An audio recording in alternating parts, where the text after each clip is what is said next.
Good morning and welcome to this week's recruitment discussion with Jump. And this week we're hitting probably the hottest topic in recruitment at the moment, and that is AI without the hype, what every recruitment leader actually needs to know. Got a special guest today, which is Dries De Coster, who I'll introduce in a moment. But as always, if you're watching on YouTube, please don't forget to subscribe to our channel. It'll be much appreciated.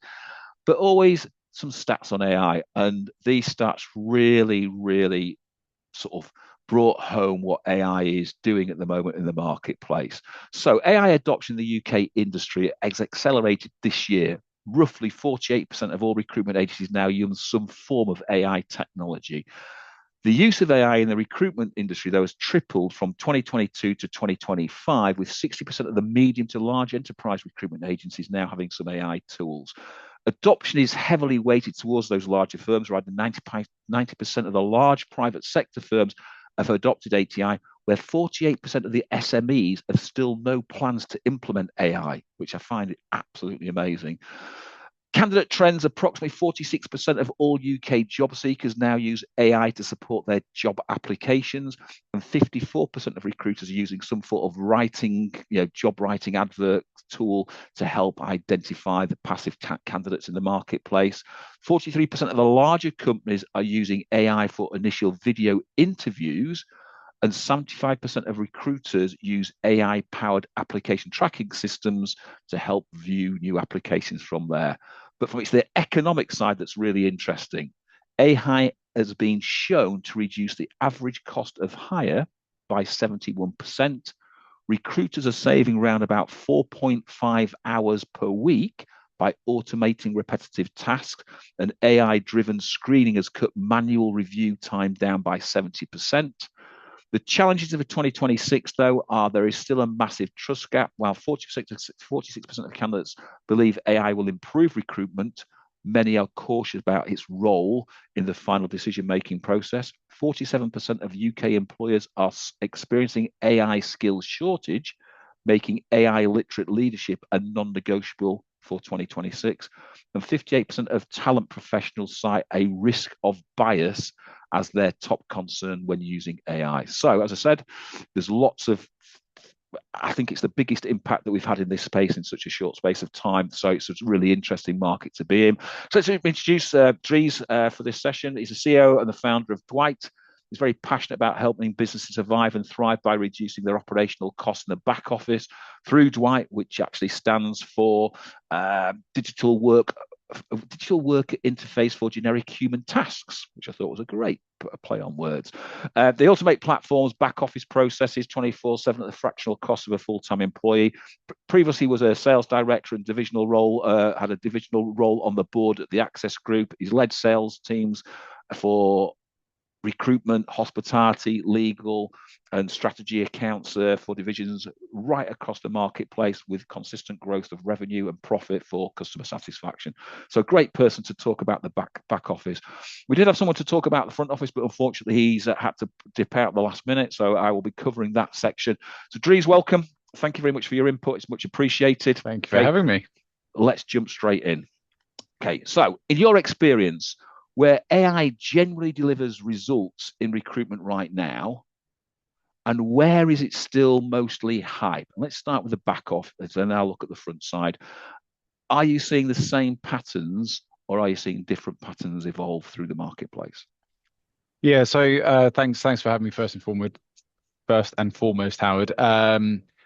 So we see quite a common theme. So the first thing probably to identify is, in the beauty of middle and back offices, it's very clear how many people are doing what kind of tasks, and a lot of those are, quite common. So about 40 something percent of all of the automations that we build with Dwight are in onboarding and credentialing. So particularly kind of higher volume, higher recruitment type processes.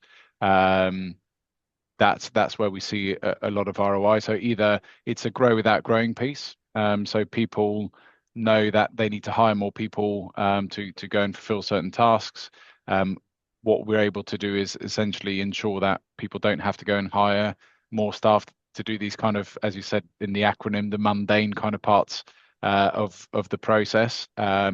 or it's actually a case of, okay, we've got X number of people having to do this, and we're fed up with growing linearly, where the volume is increasing in the front office, and we're just having to put more and more people against these tasks. So we've got some really good and real use cases of people being repurposed internally away from some of the parts of the job that they don't really enjoy. So that I would say where it's working well, and certainly what our clients have articulated back to us is a lot of times with AI, the business case is not very clear. Like it looks like it's a good idea. Lots of things get tried. Sometimes it is a trial and error kind of situation. Whereas if you look at your middle and back office again, you're very clear on how many people are doing what tasks, and therefore it's much easier to identify, what the right kind of use cases are. And then, as you said, in terms of the top of funnel, a lot of it kind of started.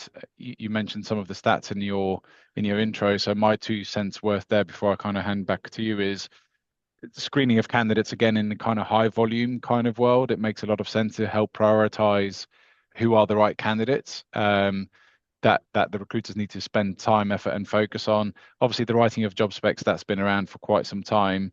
Where the kind of thing you have to be very careful of, particularly with a view of what's coming in legislatively in Europe as well, is where you actually using AI to make decisions on the kind of right candidates further on in the process. So that's a big no-no.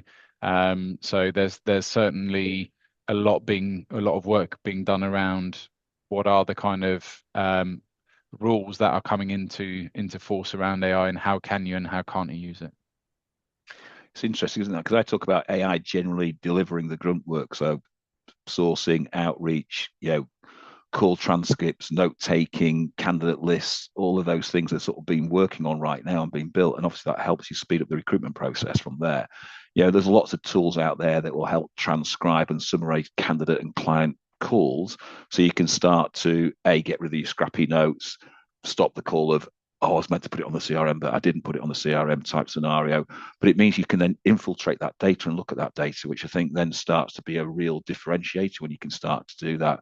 Obviously, you can build long lists from multiple sources, and you can build that simultaneously in minutes, where before it take you hours having to cross-reference all your lists and look at what's going on. I think that takes you hours. But your comment there about further down the recruitment process and that bias, I think that is still a very big conversation piece to be had. And I think a lot of end clients, are worried about that. The bit that lots of people tend to forget about is your email outreach and LinkedIn messages can be done very personally via AI if you use it properly, and you can use it to scale that process. And from there, so you can use AI drafts and then have your consultant review and send that, and that dramatically increases the touch points that you've got. But what it does, it stops that spray and pray approach. And I think that spray and pray approach then disappears. And again, I was with a client on Monday, and we were talking about putting in different parts of AI. One person, the full year, they'd sent around about 4,000 to 5,000 CVs, speculative CVs to clients, and had about 15 to 20 placements. There was another guy that had been using AI to help automate his view of which candidate should go to which clients. He'd sent about 150 and made 50 placements.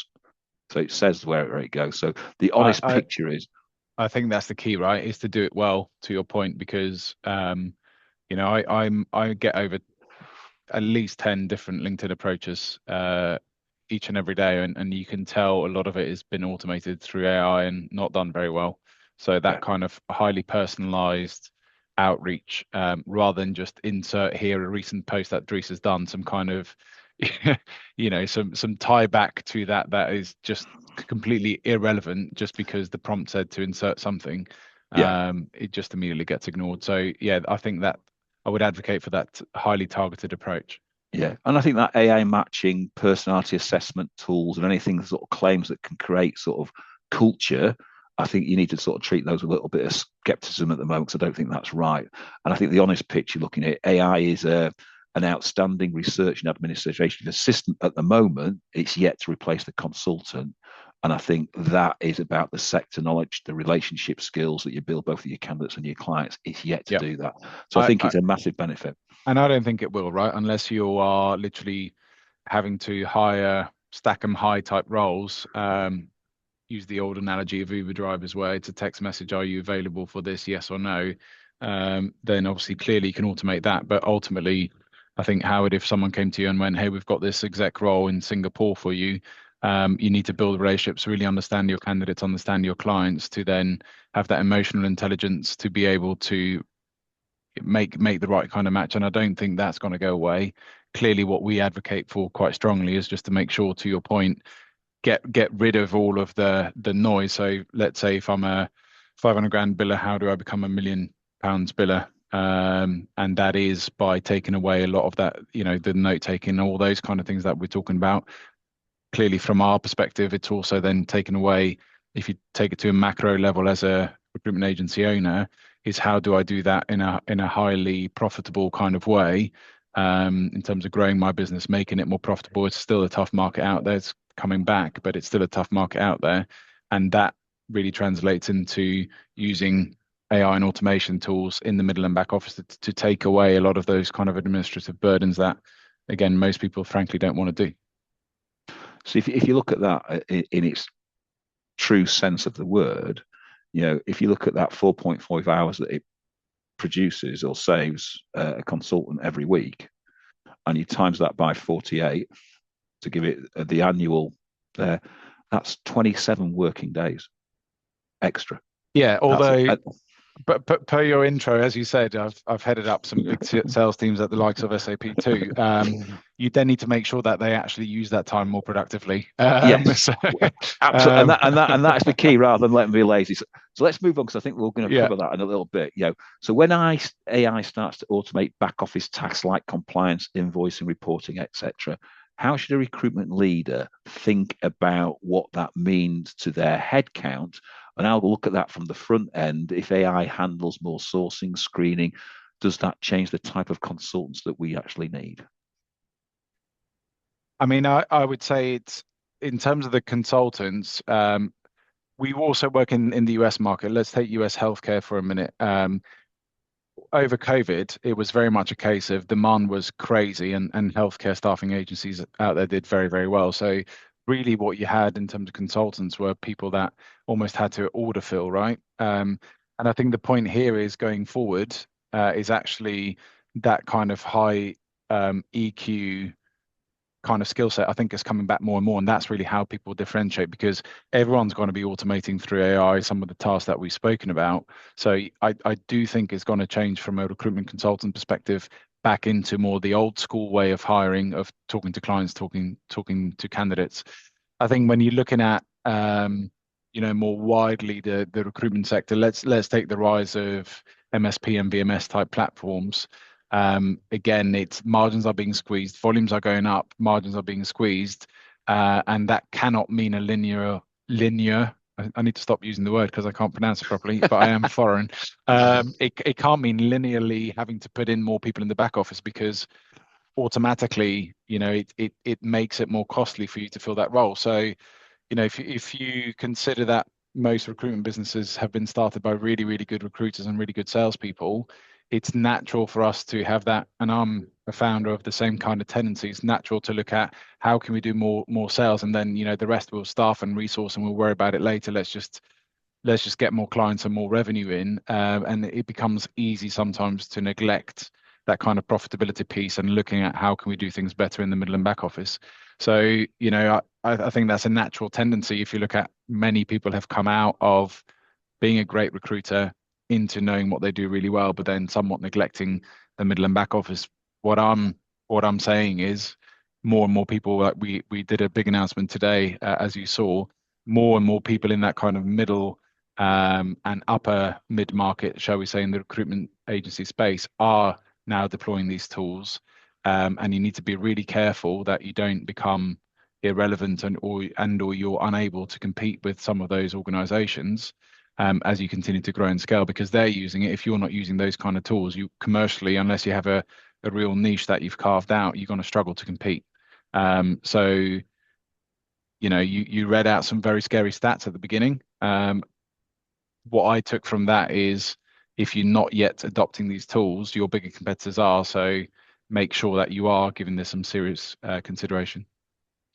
I think it's interesting, those stats, because usually it's the big players that are usually the last to adopt certain things because it takes so much cost to actually change their tech, but actually involving this change their costings of their business. And I think when you look at long listing, transcribing calls, handling outreach, etc., yes, you might need fewer resources, but to me, it's not about making that resource redundant. It's where do you redeploy those people into the business?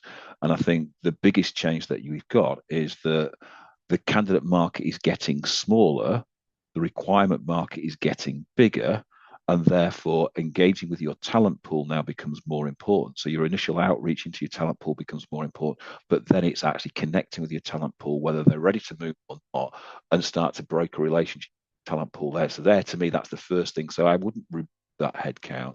I would redeploy that headcount into something else. And And that I think the flip side of, what I said earlier is also true, right? So to your point, if you are smaller, you're more agile, so you should be able to adopt these tools much more quickly and actually use it as a competitive advantage.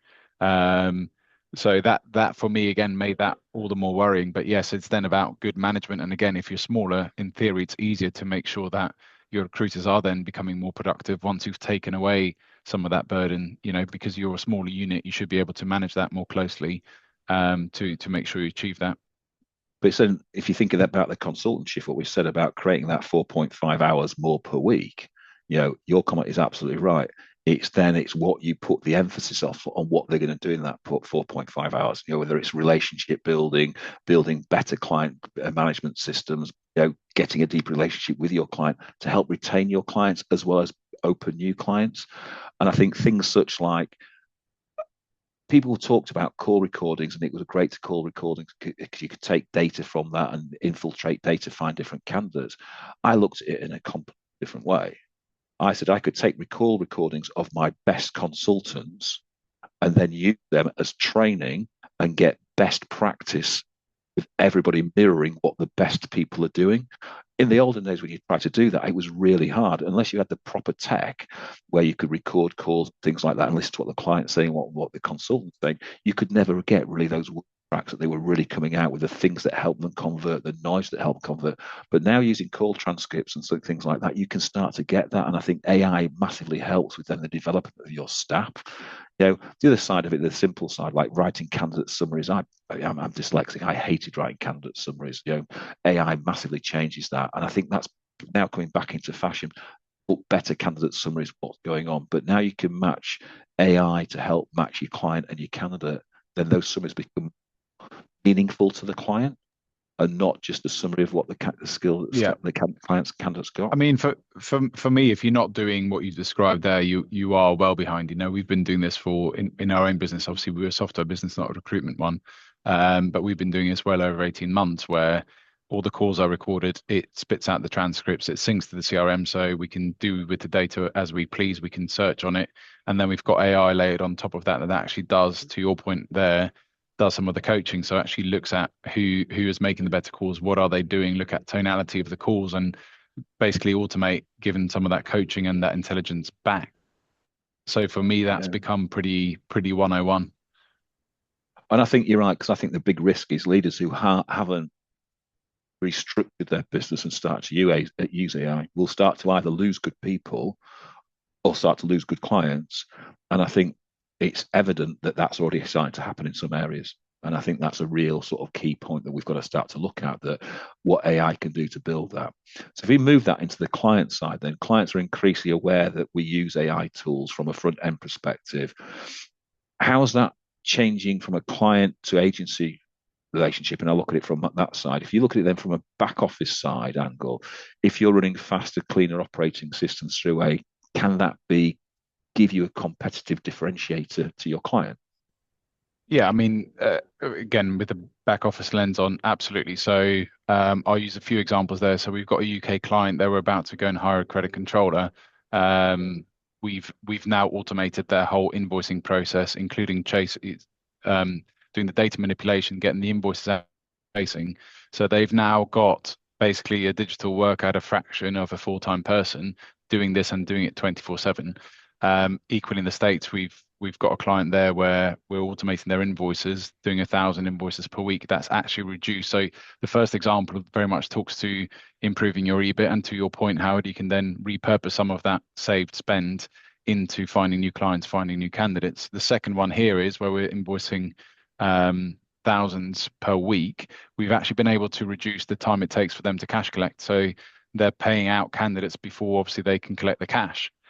So getting that kind of chargeable time, doing reconciliation, getting the invoice out of the door, not only have we saved the manpower and the man time of doing that, we've been able to accelerate, they call it DSO, but basically the time they have to wait to get paid by a whole day. So you got those kind of examples. And then we've got clients who, if you think about that kind of onboarding piece, again, a UK example we've got of a payroll outsourcer that actually services the recruitment sector. A lot of their clients are, or their clients are in light industrial. So the candidates are uploading their onboarding documentation, let's say on a Thursday night after they're finished their shifts, where we then are doing the automations overnight. By the time the team come in on a Friday morning, they're ready to run the payroll. And equally, we've got another client, a recruitment client in the UK as well, where we run their weekly payroll through our digital worker, and it's done by Monday lunchtime. So all of that gives you competitive advantage where you're speeding up an onboarding process. For example, your candidate's happier. Like we've got examples where it used to take 45 minutes, it's now done in 4 or 5. But also you're just able to give a better client experience back to your end customer as well as that candidate, because suddenly a lot of this work is done a lot more quickly. I think I looked at where speed will no longer be a differentiator, because if everyone's using AI, that speed will be there. I think it's what you do with the information that you've got, and you're using transcripts, and so I'll use transcripts as a prime example of that. I remember running my own recruitment agency, and we were using video call, and we snip the video, which would take a while to snip the video, and then send the client transcripts of the candidate's answers, and that started to elevate the number of CV to etc. that we got, etc., and start to drive us to be able to sell a higher product. So we end up selling retained rather than just more contingency recruitment services. So that transcript, using that transcript to capture the client's imagination about the candidate and understand what the candidate's talking about, I think is absolutely brilliant. And you can do that in seconds now with those type of things. So I think the other side of that is the social media posting driven by AI, means that your brand stays visible to the candidate and the client without a dedicated marketing resource that for you. And how many recruitment agencies do I go into and say, yes, we've run this type of process and everyone's been trained on doing their social media. Well, how many posts 3 times a week or whatever it's meant to be, etc.? Hardly any, because they haven't got the time, they haven't doing that. To automate that then would be absolutely so much easier to then get your brand out there at the fractional cost marketing agencies, but your own internal marketing person there. And I think the stronger position is around insight, network, and quality of assessment of your network, and being able to assess your database, but also assess LinkedIn and other places where you can get your candidates from. I think it makes so much easier. And if agencies can demonstrate that AI enhances the process, makes it faster, more transparent, and better documented, that will help us win more pitches and help us take our relationship from being a transactional relationship to a relationship where they see us as a prospect and not another recruitment agency. And I think we tend to forget that AI can do all of those things, and that's not about reducing headcount or reducing speed. It's about what AI can actually bring to you we haven't got already. If we looked at the one I'd add as well, sorry, Howard, again thinking back office here, right? But how frustrating is it, for example, you guys at Jump, when you get an invoice that's incorrect? So again, accuracy, I think, is another key point, where it's not just speed of execution, it's also accuracy to make sure that whatever you're invoicing, for example, your client, is actually accurate, tallies back to the actual time worked by your candidates, and so on and so forth. So I think that's another one, because it certainly does my head in. I had one just yesterday where got an invoice, asked for the contract, and immediately saw there's a 400 quid discrepancy. It's like, how did you guys not pick this up yourselves? I worked with a client where they had a client that owed them £1 million. And you're thinking, wow, they owed £1 million plus, and it was more than 120 days overdue. But it was all because of their processes at the client's end. So as soon as we automated that process, and this is back in 2015, 14, 15, as soon as we automated the process, they couldn't get around that. They couldn't get away with that. And they were just bombarding us with paper and paper and paper. They couldn't get around it. And we took that DSO from around 120 days back to 45 days and got that bill really quick. But that was automation. But now AA can do that automation. So if we push the question, though, then if you think about recruitment leaders, they've been bombarded by AI tools constantly. What are the 2 or 3 questions that you think they should be asking before they start to spend any money, whether that's back office automation or front tools, etc.? What do you think they should be asking? Yeah, so the 3 would be, the first one is, what are you actually looking to replace or improve, right? What's the success criteria? And as I say, I always advocate for looking at the business case first. So what is the business case? Don't just go after the next shiny new tool. I think initially that was very much the case. I think that has slowed down a bit more and people are a little bit more cautious. The second is who's actually going to then own that implementation, and what does an implementation look like? So making sure that internally you've got the right kind of ownership and the right kind of buy-in. And then also, as you roll it out, we've got the benefit with what we do that no one needs to really interact with our digital worker. He just does what he does in the background. But for a lot of tools out there, adoption's absolutely key. A lot of software projects go wrong, or AI projects go wrong because of lack of adoption. So who are those kind of advocates internally? Let's say if it is something that you're rolling out that the recruiters need to get their hands on, who are the key people that are, one, excited about this, two, have a voice within the wider firm to then make sure that they're bringing everyone along on the journey, rather than it being well, the business have told us to do this type of approach. And then the other really important thing is, and I get this a lot at the moment, I articulate it back to prospects and they absolutely identify it with this. There's a lot of people doing a lot of really, fantastic, funky stuff with AI, but how does it actually fit into the systems that the business already runs? Because a lot of IT departments I talk to, their recruiters will go to them and go, hey, look at this amazing thing I'm able to do. And the answer that they give back is, well, that's great, but we can't plug it into anything else we've got. So it kind of renders it useless for everybody. So just make sure that whatever is being worked on and developed, it actually does integrate to your wider tech stack. Otherwise, you're just creating a problem further down the line. I think that was my first question. Does it fit with your existing workflow? And does it create a parallel process that consultants will quietly ignore? Or does it actually embed into your systems? And I think if it doesn't embed into your systems, then you've got issues straight away. And I talk constantly about having different silos of data, different silos of information, and all of a sudden you get it lost. I think the second question sort of goes back to what you was talking about early. Where does the data go from a GDPR compliancy point of view? Is it, and I think that's a non-negotiable. And I think many AI sourcing tools sort of scrape data in a way that won't hold up to any scrutiny from anything from like that. And I think the more the more legal we go down that route, the harder it will become. And I think we've got to prove that. And the third question is, and this is the bit difference between sort of being a recruitment business and being a software vendor, is can we pilot it with our own live data before we commit? And if vendors don't allow that, I'd be thinking, do I really want that? And if you look at, say, for call recording tools specifically, check the candidate, check the client have got consent for that. This is sort of varies across each individual section. So wherever GDPR is in the UK, in Europe, in America, etc., because you don't want to get the wrong reputational from a legal point of view. And then you start to look at long lists. If you look sort of test the output against the brief, does it actually work?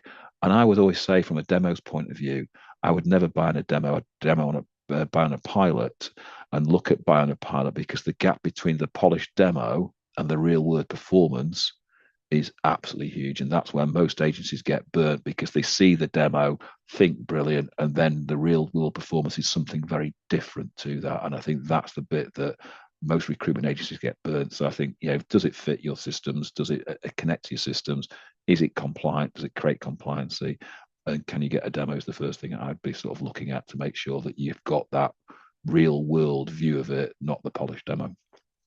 I know that's not something that, from a vendor that you want to hear, but that's what I'd look at it from a sales point of No, view. listen, it for us it's very different anyway. We don't need clean data. We need a clean process. So our clients effectively contract us for the outcome. So we do detailed scoping on our side to make sure that we actually turn away more business than we accept in, because we want to make sure the ROI is there, the process is clearly mapped, so that we can both agree that that outcome will be there. For a lot of AI, to your point though, Howard, a lot of it ultimately runs on large language models, which means you have to have your data clean for you to get the benefit of it. So, I agree with you. Good. Okay. So I think this is a question that sort of always comes up when I hear people talking about AI. There's a real risk that teams adopt AI tools but don't change their processes around them. So it creates an illusion of productivity. So how do you actually embed AI in a way that it changes behavior, whether that's an ops team or running the back office, or whether it's a billing desk of a consultant on the front line? Yeah, I think it goes back to what we were talking about earlier, which is really make sure that you've got those kind of early adopters, the vocal ones, the high performer kind of recruiters, who you take along on this journey. So they adopt it early on. They can critically show the impact it's had and how it's made them better. We all buy on the back of use cases, right? Howard, for example, if it comes to buying a car and you say, I've just bought this car, it's fantastic because of XYZ, I'm buying into that story, then I think it's fantastic. So it's kind of a similar thing. If you can get your top billers to adopt some of this, and then be vocal about it within the business as to how it's helped them in their work, then I think it kind of spreads like wildfire. So I would make sure you identify that, identify who those people are, bring them on the journey, and then kind of let it socially spread and be adopted, as well as obviously telling your recruiters why you've implemented it, why you think it's a great idea. And then people, I think if it's all about the outcome, right? If I'm a driven salesperson, a driven recruiter, and I can see my colleagues are getting better results because they're using it and because they've changed their process from A to B, then I'm going to want to do the same because I want to be successful too. So as long as you can kind of show the outcome as to this is what it's meant for us, then I think it's a much easier sell. For us, it's again, in terms of what we do for our clients, it's much more straightforward because we map out their processes, we just take on that process and we automate it. So the bot runs that process. There's no such thing as needing to make sure that people have changed their own processes and adapt around. And we actually take people's existing processes over their existing systems, and that's what we automate. So we make it more cost effective and more efficient.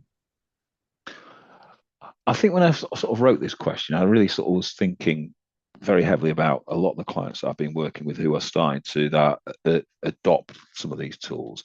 And I don't think it's about upskilling, about teaching people to use the tool. Yes, they need to use the tool. I think it's about helping them to understand what to do with the time that they get back from those tools. And I think what it creates is productivity becomes an illusion, especially at the front end. It becomes a massive illusion. I'm sending out more CVs, I'm sending out more emails, I'm sending out more of this, etc., etc. But what are you doing with the information that's coming back to you? What are you doing that? And I think that's where it becomes a thing. I also think it becomes a bit of a cultural risk that if consultants become a bit over reliant on AI generated summaries and things like that, it stops you listening to the person. And what was very interesting when we started to do retained work, and we were tools to then review the candidate, get them to fill stuff out, etc., etc. Our consultants started to use the questions that were being brought up by that type of tool, so it helped them develop. Where I think then if you're doing all of that, then it stops maybe the note taking, it stops all the things that you would normally do. Even though you've got a note taker there, I'll still be taking my own notes about what I want to do. So I think there's a risk of dumbing down.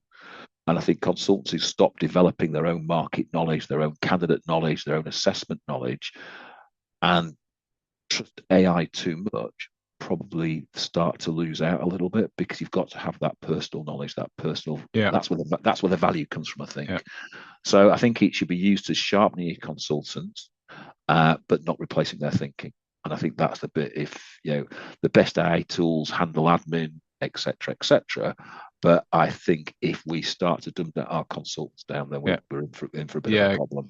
agree with that. And I think, on the latter, where you're talking about the right questions to ask, if it's prompting you to ask those questions, it becomes part of your patter, right? And you automatically start to do it. It have to, it'll stop asking you, and it's kind of teaching the behavior that way.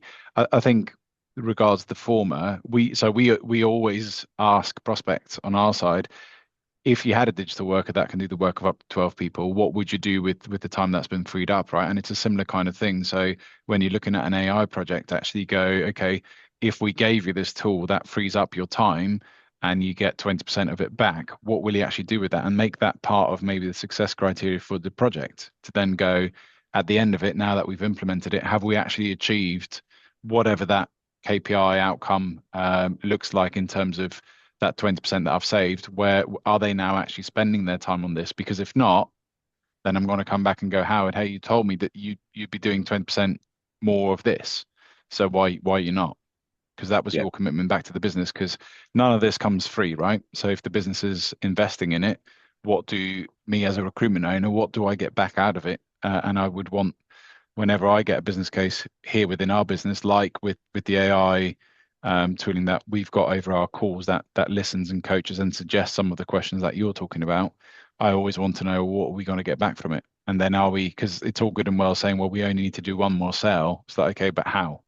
And then really holding people account, when it comes to measuring the outcome. and this goes back to one of the questions or one of the previous webinars that we've done about management and about how management is the most influential line in the business, because your junior management line, your salespeople are looking up at that junior management line, and most junior management line recruitment agencies are still billing. And so helping them develop and helping them move forward is really important. And I think this is the bit where you've got to get culturally right, and therefore your AI has to culturally fit into your team and into your business, not the other way around. Yes, your processes may change to match the AI processes, but culturally it shouldn't change. And I think that development then becomes a real important part of that, and not, dumbing down becomes I think dumbing down becomes the biggest risk if we do that, and you'll get too many lazy recruiters, and you'll start to see your overall GP start to erode and not understand why. I think that's a very different conversation. We talk a lot about automating things and AI things, but I don't think everything should be automated. So if we look at the back office, if you look at the back office where the data compliance or the quality risks that leaders often are a little bit cautious about, but often, certainly as your comment says, most recruitment businesses are opened by recruiters, so the back office is a bit of a mystery to them to a certain degree. What do you think shouldn't be automated? Now look at it from the front end. What should still remain a human, or the human hand should still be remaining it, but what shouldn't be automated it from the back end?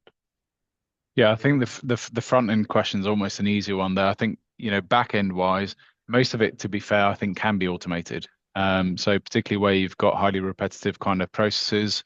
The key point being, to your point just there, is a lot of recruitment owners. It's like a dark art what happens in the middle and back office, and we time and time again we go on calls and they go, "What, we do it that way?" And they don't know about their own business. So I think, to your point earlier, data quality is hugely important for certain things that you want to automate.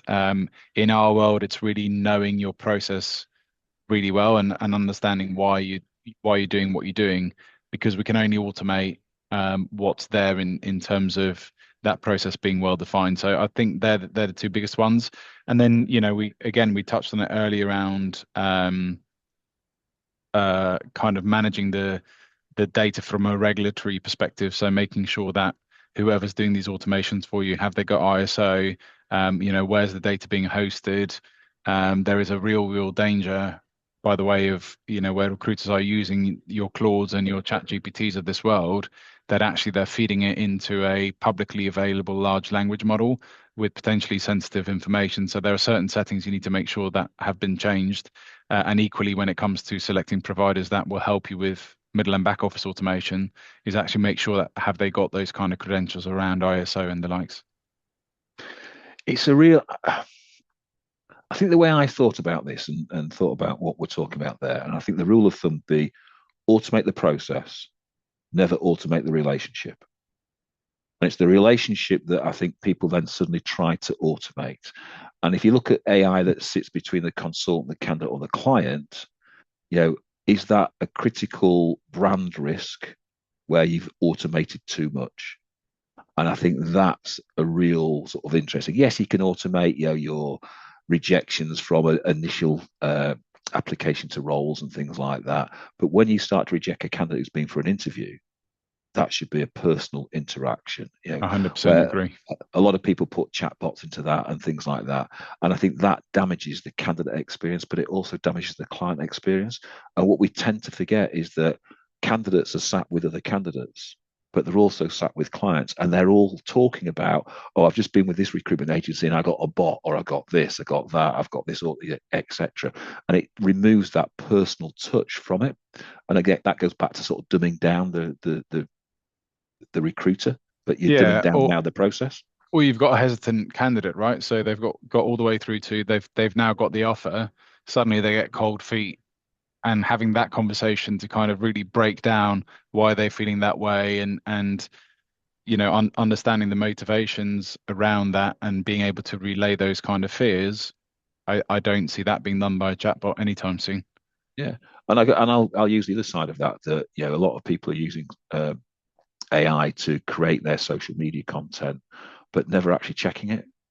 And so you can see that it's just an AI created thing. And you're talking about some of the introductions you get from LinkedIn, stuff like that. I get loads and loads every day.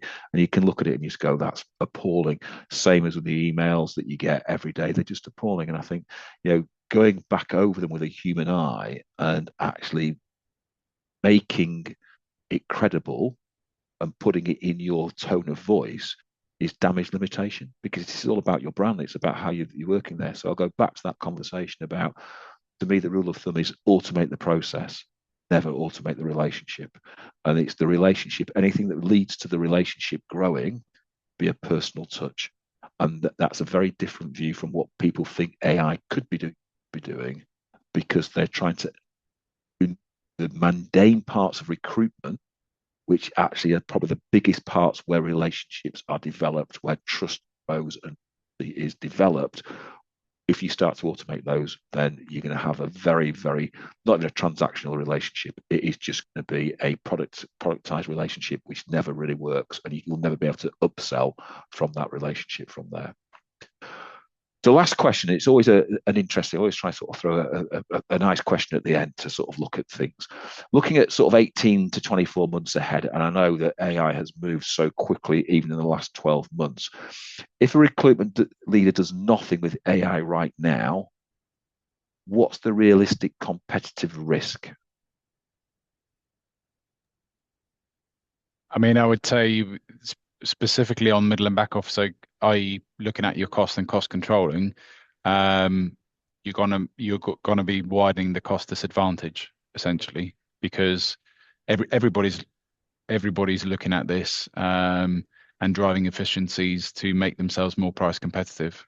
So if you're not doing that or something similar that achieves the same, then that cost advantage is just gonna widen in favor of your competition.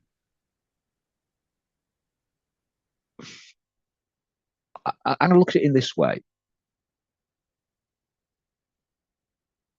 I think if if recruitment agencies do nothing, I don't think they're going to disappear overnight. Okay, and I look at it from the front side, the back side, I completely into that.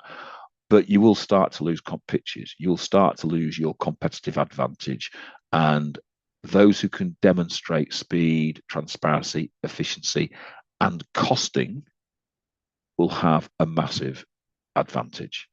And I think if you look at it from a front end point of view, all the things we've talked about, long listing, flagging the best candidates, etc., the consultants who make the calls and build the relationships, those are the ones that will start to build the placements and develop the placements. And I think the same goes with your email outreach. So many people are sending emails out but never follow those emails up, or don't know who to follow those emails up. All you're doing is burning your best prospects. because you're bombarding them, not actually following them. So the real risk is doing nothing and losing market share. And then the other side of the risk is doing it and doing it wrong, and then getting a proper or a deeper gap between you and the actual relationship that you should be having with your clients and with your candidates and with the marketplace. And I think the window to move is now, and leaders who build the right habits, the right workflows, and the right processes will start to build really scalable businesses over the next 2 or 3 years that will then start to outperform everybody else. But I think it's those who wait and play catch up will be too late. And I think I described it. I remember having this conversation up in Glasgow, and Brian McCabe was in the audience, and I was talked about video technology coming, and if you're not on the wave, then you're sat on the beach. And if you're sat on the beach when that wave crashes on the beach, you're going to get swept away and you haven't got time to catch up. And I almost got laughed out of the room. And Ryan came up. I didn't know Ryan at the time. Ryan came up and had a conversation with me. He just started to build Odro and said, I can't believe that is so well put, because that's exactly what's going to happen. And then COVID came, and the explosion of video technology just went through the roof. And it's now evolved and evolved and evolved because AI's come into it. And I think that's the same with AI. If you're not on the wave and you're sat on the beach, by the time that wave crashes, you're going to get swept away. Yeah, and I think it's the where to start, right, Howard? I think that's ultimately, you'd be hard pushed to find any recruitment agency owner that goes, I don't want any AI in my business. So it's really, I've heard so much about all these different things. Where do I start? And as I say, I would look internally at where could it have the biggest impact and prioritize accordingly. But I'm going to end it there, Dries. Thanks very much for your input. Absolutely brilliant. Ladies and gents, I hope you've enjoyed that. If you want to reach out to Dries or meet Dwight, feel free to do so. I'm sure they've got some really good things that can help move your business forward. And that just leaves me to say thank you, Richard, once again. And ladies and gentlemen, next week we are looking at branding of the owners of the business and how important that is in the modern world, and how you can make that into a competitive advantage. Dries, thanks very much again. I'll see you soon. And ladies and gents, thanks for your time. See you all next week. Thanks very much.